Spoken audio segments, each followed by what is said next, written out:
రఘురామ్ ఒంటరిగా నిలబడి ఆలోచిస్తూ ఉంటాడు. అలా ఆలోచిస్తూ ఉండగా ఇంతలో అక్కడికి శాలిని వచ్చి, ఏంటి మామయ్య గారు ఏం ఆలోచిస్తున్నారు అని చెప్పి అంటూ ఉంటుంది శాలిని. దాంతో రఘురామ్ అయితే, ఆ రోజు నా తల మీద ఎవరు గట్టిగా కొట్టారా అని ఆలోచిస్తున్నానని చెప్పి రఘురామ్ అంటాడు. దాంతో శాలిని ఒక ప్లాన్ వేస్తుంది.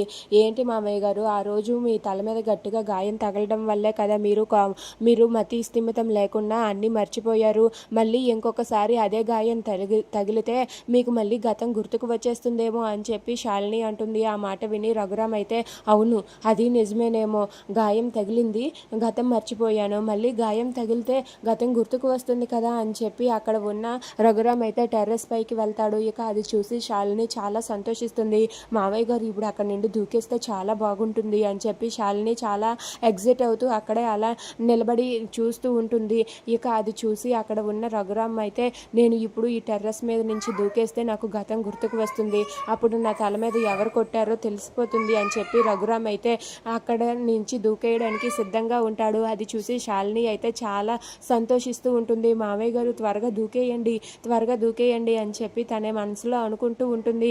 ఇంతలో అటుగా చంద్రకళ వస్తుంది. చంద్రకళ వచ్చి టెర్రస్ మీద మామయ్య ఉండడం చూసి ఒక్కసారిగా షాక్ అయిపోతుంది.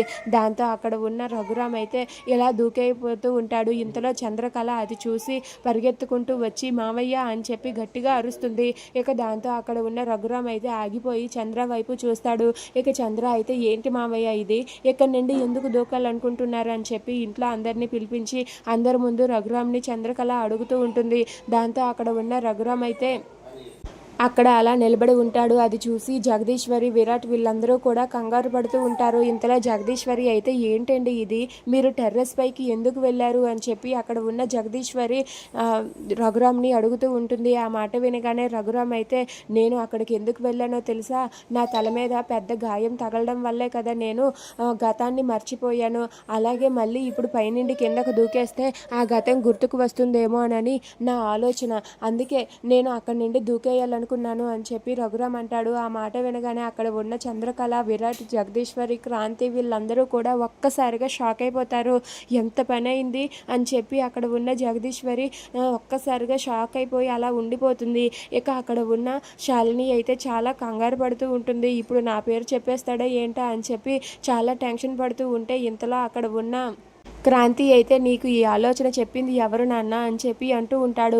ఆ మాట వినగానే రఘురామ్ అయితే, ఇదిగో ఈ చంద్రకళయే నాకు ఈ ఆలోచన చెప్పింది అని చెప్పి చంద్ర వైపు చేయి చూపిస్తాడు. అది చూసి చంద్రకళ ఒక్కసారిగా షాక్ అయిపోతుంది. దాంతో శాలిని అయితే, అమ్మయ్య వీడికి ఇంకా మతి ఇంకా రాలేదులే అని చెప్పి శాలిని చాలా సంతోషిస్తుంది. ఇక చంద్ర వైపు జగదీశ్వరి, విరాట్లో చాలా సీరియస్గా చూస్తూ ఉంటారు.